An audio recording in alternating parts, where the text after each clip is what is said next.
Good morning, everyone. How are you? I hope you all are fine. And welcome to CR International School online classes. Today we will talk about the next chapter. आज हम क्या next topic आज हम क्या पढ़ेंगे? आपका हमने economics का फर्स्ट चैप्टर स्टार्ट किया और डेवलपमेंट वाला चैप्टर हमने स्टार्ट किया हुआ है। डेवलपमेंट में हमने जो डिस्कस कर लिया था इंडिविजुअल डेवलपमेंट की नोशंस के बारे में हमने जाना। Then different people has different goals for the development that we have discussed, वो हमने डिस्कस कर लिया है। Or what are the other things that is required for the development that we have discussed for the individual as well as for the nations also, and criteria to identify the development, और कौन कौन से criteria जो हम development के अंदर रख सकते हैं, ये हमने अभी तक डिस्कस कर लिया है। लास्ट वीडियोज के अंदर जो हमने डिस्कस किया था वो यही किया था आपका कि इनकम के अलावा कौन सी दूसरी फैसिलिटीज हैं जो peoples are required for the development, जिसको हम लोग मेजर कर सकते हैं आपका।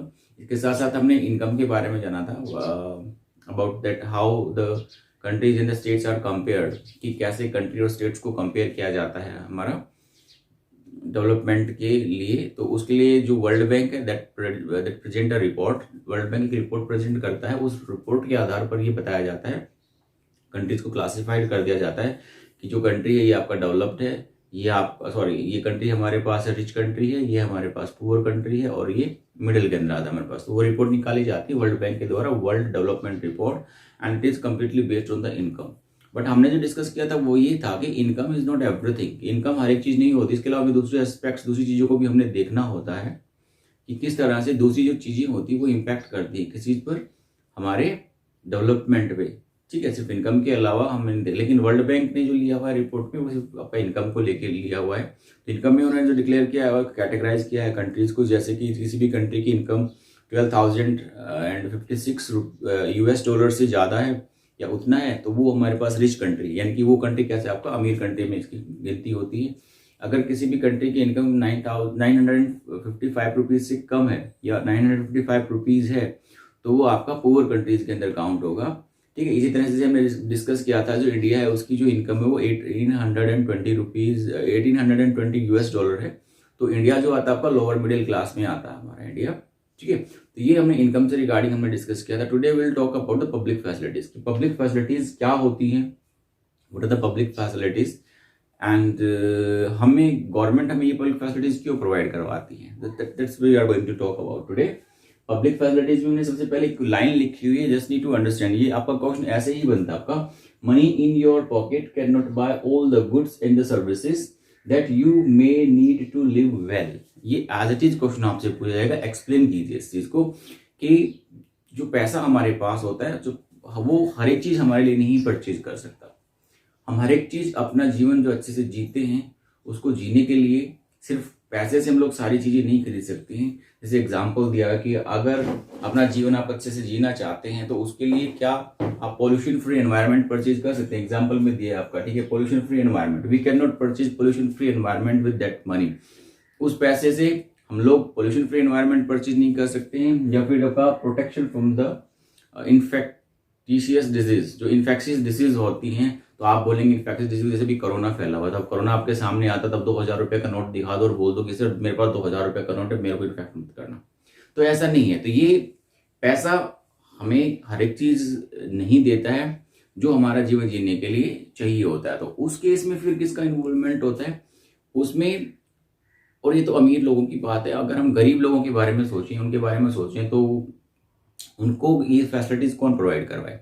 दैट फैसिलिटीज क्या है, पब्लिक फैसिलिटीज अब है क्या। पब्लिक फैसिलिटीज वो सभी फैसिलिटीज हैं जो हमारे कंट्री के सिटीजन की बेसिक रिक्वायरमेंट होती हैं, and this is the duty of the government to improve the public facilities. ये गवर्नमेंट की ड्यूटी होती है कि वो क्या करे, किसी भी कंट्री के अंदर जो पब्लिक फैसिलिटीज है उनको इम्प्रूव करे। So in that why do we need public facilities, क्यों हमें चाहिए पब्लिक फैसिलिटीज। देखिए कुछ ऐसी चीजें होती हैं जिनको हम अकेले अफोर्ड नहीं कर पाते हैं, दीज आर वेरी कॉस्टली, बहुत कॉस्टली पड़ेंगी, और कॉस्टली होगी तो हम लोग अकेले उसको अफोर्ड नहीं कर पाएंगे। जिनके पास पैसा they can afford, but the people who don't have money how they will afford it, कैसे अफोर्ड करेंगे। सो these can be provided collectively to large section of the society। जब बड़े सेक्शन की बात आती है बेनिफिट देने की, तो उसमें कोई प्राइवेट फर्म जो होती है वो कोई बेनिफिट नहीं दे पाती है, राइट। तो उसके लिए क्या किया जाता है, गवर्नमेंट को इन्वॉल्व किया जाता है और वो फैसिलिटीज गवर्नमेंट प्रोवाइड करवाती है। इसलिए आपका कलेक्टिवली एक साथ बहुत सारे लोगों को अगर बेनिफिट देना है तो वो हमारे पास पब्लिक फैसिलिटीज के अंदर ही इन्वॉल्व किया जाता है आपका, ठीक है। ओनली गवर्नमेंट का provide this facilities at the cheapest rate. अब आप सोच सकते हैं आपका कि गवर्नमेंट, अगर हम मिलकर किसी चीज कोई फैसिलिटीज अगर करते हैं तो उसका जो कॉस्ट होता है वो डिवाइड हो जाता है। प्लस दूसरा, अगर हम दूसरे नजरिए से देखें तो गवर्नमेंट जो होती है आपका वही सिर्फ चीपेस्ट रेट में हमें क्या प्रोवाइड करवा सकती है, फैसिलिटीज प्रोवाइड करवा सकती है। अगर किसी प्राइवेट फर्म को अगर फैसिलिटी प्रोवाइड करवाने के लिए बोल दिया जाता है तो प्राइवेट जो लोग होते हैं, प्राइवेट इंस्टीट्यूशंस जो होते हैं, वो तो सिर्फ अपने बेनिफिट के लिए वर्क करेंगे। They will not think about the public facilities. Public की फैसिलिटीज के लिए प्रोवाइड करवाए जाएंगे, बट ऑब्वियसली बात है तो बेनिफिट उठाया जाएगा उस चीज का। इसकी वजह गवर्नमेंट क्या करती है, लोगों के वेलफेयर के लिए वर्क करती है। इसका आप एग्जाम्पल दे सकते हैं, सोच सकते हैं आपका, जैसे सिक्योरिटी गार्ड हमने रखना है, ठीक है, एक हमारी सोसाइटी है, तो एक सोसाइटी के अंदर सभी मिलकर अगर एक सिक्योरिटी गार्ड रखते हैं तो वो हमें सस्ता पड़ेगा। इसकी बजाय हम लोग क्या करें कि अपने घर की रखवाली के लिए एक एक अलग अलग से क्या रख लें, सिक्योरिटी गार्ड रख लें। तो कलेक्टिवली अगर हम किसी चीजों को प्रोवाइड करवाते हैं आपका सभी को, तो वो हमारे पास सस्ता भी पड़ता है। That is cheapest way. सिर्फ इसीलिए हमारे पास गवर्नमेंट हमारे पास प्रोवाइड करवाती है आपका, ठीक है।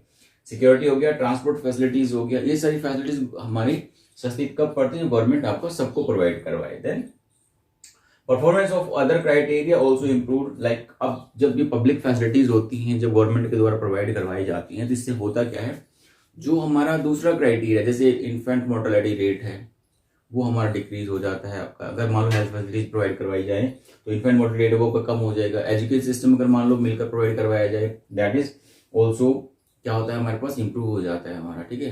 कि जैसे हम बात करें स्कूलिंग की, एजुकेशन की अगर हम बात करते हैं, तो अगर जिनके पास पैसा है तो वो अपने बच्चों को क्या करते हैं, वो प्राइवेट स्कूल में सेंड कर सकते हैं for the better education. But about those people who don't have the money, लेकिन फिर से वही बात आती है उन लोगों के बारे में क्या, जिनके पास पैसा नहीं है, या तो वो पढ़ ही नहीं पाएंगे, सिंपल सी बात है, ठीक है। तो फिर हमारा डेवलपमेंट कैसे हो पाएगा, राइट। तो ये सारी फैसिलिटीज जो प्रोवाइड करवाई जाती हैं, फिर गवर्नमेंट इसके बारे में सोचती है, गवर्नमेंट इनको प्रोवाइड करवाती है आपका, ठीक है। This was the public facilities provided. क्यों हमें पब्लिक फैसिलिटीज चाहिए, राइट। और नेक्स्ट हमारे पास है that is BMI, that is body mass index. एक जनरल इंट्रोडक्शन है आपका बॉडी मास इंडेक्स को लेकर। क्या है आपका BMI, क्या है BMI is used to find out whether a person is nourished, under nourished और ओवर nourished नहीं बोलेंगे, ओवरवेट बोलेंगे हम लोग यहाँ पे, ठीक है।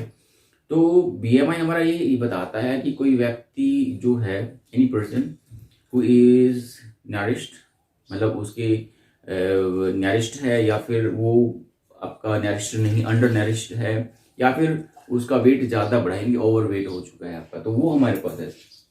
इसको निकालने के लिए क्या क्या चाहिए हमें, तो first thing that is required weight in the KG. Weight हमारा किसमें, किलोग्राम में हमें चाहिए, और हाइट आपका मीटर स्क्वायर में चाहिए, यानी कि मीटर को हम स्क्वायर में कन्वर्ट कर देंगे हमारे पास।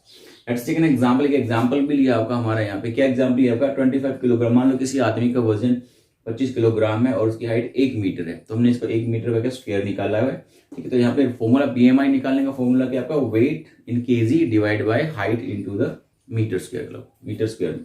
तो इसके बाद BMI निकला 25, उसकी क्या थी, किलोग्राम्स वेट है, और एक उसका क्या आपका 1 मीटर उसकी हाइट है, स्क्वायर करेंगे तो वो एक ही आएगा, तो 25 हमारे पास। तो BMI कितना निकल रहा है, 25 निकल रहा है।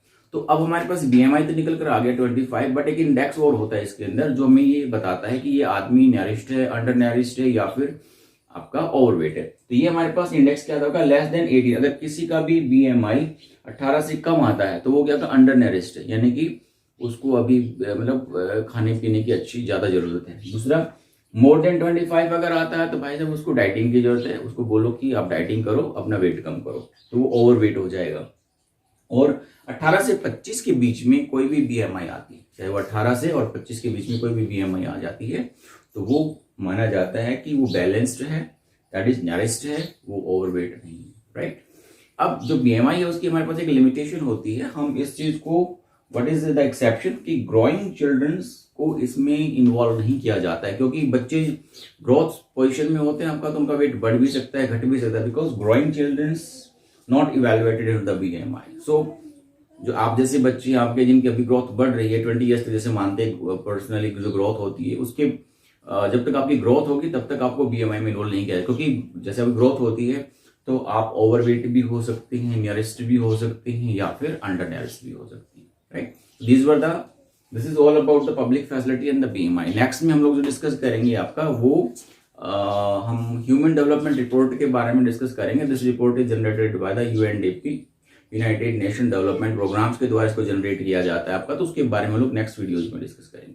आई होप आपको इससे रिगार्डिंग कोई प्रॉब्लम नहीं होगी। अगर प्रॉब्लम होती है तो फिर आप मुझे अपनी जो प्रॉब्लम सॉल्विंग क्लासेज है उसमें बता सकते हैं, या फिर आप मुझे व्हाट्सएप कर सकते हैं। I will answer your questions. That's all for the day. See you next time. Bye, see you.